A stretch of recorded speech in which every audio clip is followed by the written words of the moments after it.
ये जो सरकार की जो बिहेवियर रहा है, इनका अप्रोच रहा है, ये बिल्कुल ही क्लूलेस हैं। कोविड के कंट्रोल इनसे निकल चुका है। इनके पास इंसानियत नाम की चीज़ बाकी नहीं रही है।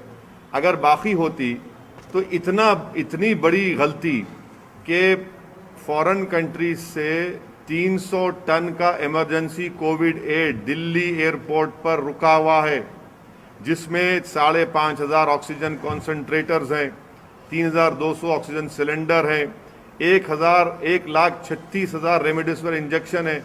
अरे भाई, आप इसको अगर दिल्ली में दे देते, 5 किलोमीटर है, जहां पर अस्पताल में ऑक्सीजन नहीं मिलने से डॉक्टर्स मर रहे हैं, पेशेंट्स मर रहे हैं, कर्नाटका में मर रहे हैं, आखिर 5 दिन आपको क्यों लगते हैं?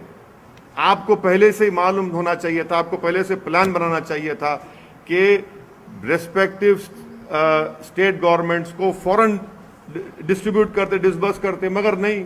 लोग मर रहे हैं ऑक्सीजन से, जिसको भारत में लोगों को ऑक्सीजन कॉन्सेंट्रेटर की ज़रूरत है, सिलेंडर्स की ज़रूरत है, मगर दिल्ली सरकार जो है, दिल्ली के बादशाह सो रहे हैं अपने। इनको कोई पता ही नहीं है। कोई बोलता है एम्पावर्ड ग्रुप ऑफ मिनिस्टर्स, कोई बोलता है कि और मिनिस्ट्री करेंगी। अरे ये वक्त आपको एक्शन लेने का है। आप तो सुप्रीम कोर्ट में जाकर कह दिए कि प्रधानमंत्री और होम मिनिस्टर जिम्मेदार होंगे। इतने लोग मर रहे हैं तो जिम्मेदारी किस पर आएगी?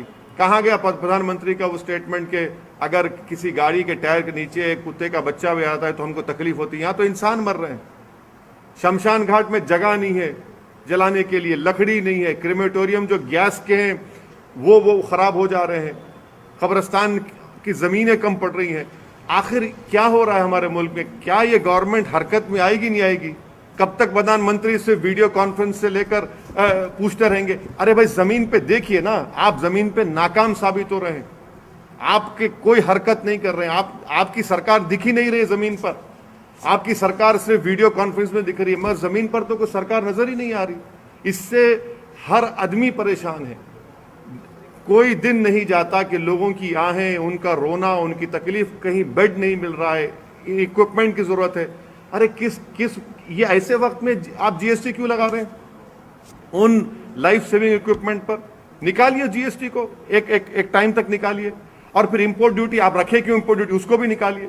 अरे भाई, इस जब फॉरेन कंट्रीज एड दे रही हैं, बांग्लादेश दे रहा है, उज्बेकिस्तान दे रहा है, सब दे रहे हैं हमको, तो आपको तो ये काम करना चाहिए था ना। आप दिल्ली में एम्बेसीज हैं, आज एक अफ्रीकन कंट्री का डिप्लोमेट, उसकी मौत हो गई, उसको ऑक्सीजन नहीं मिला, मिलिट्री हॉस्पिटल ले जाना पड़ा उसको।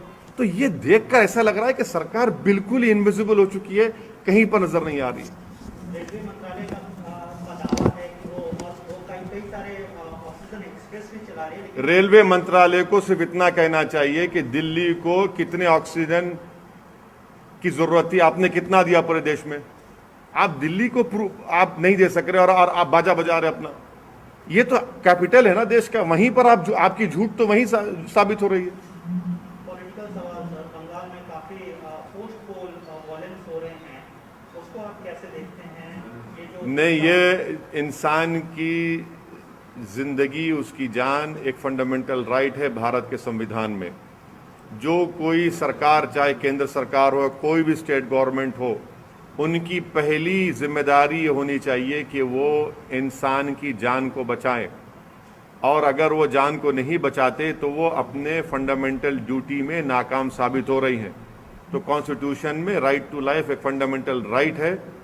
जहां कहीं भी जिस देश के जिस किसी कोने में अगर कोई सरकार किसी भारत के नागरिक की या किसी भी इंसान की जान को बचाने में नाकाम है तो हम उसको कंडेम करते हैं।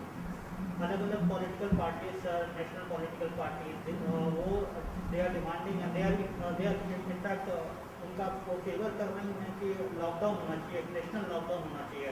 वो बड़ी जोर नहीं, मैं लॉकडाउन के खिलाफ हूँ। ये हिमाकत करने की बातें हैं। लॉकडाउन से ये होगा कि या तो गरीब भूख से मर जाएगा या कोविड से मर जाएगा।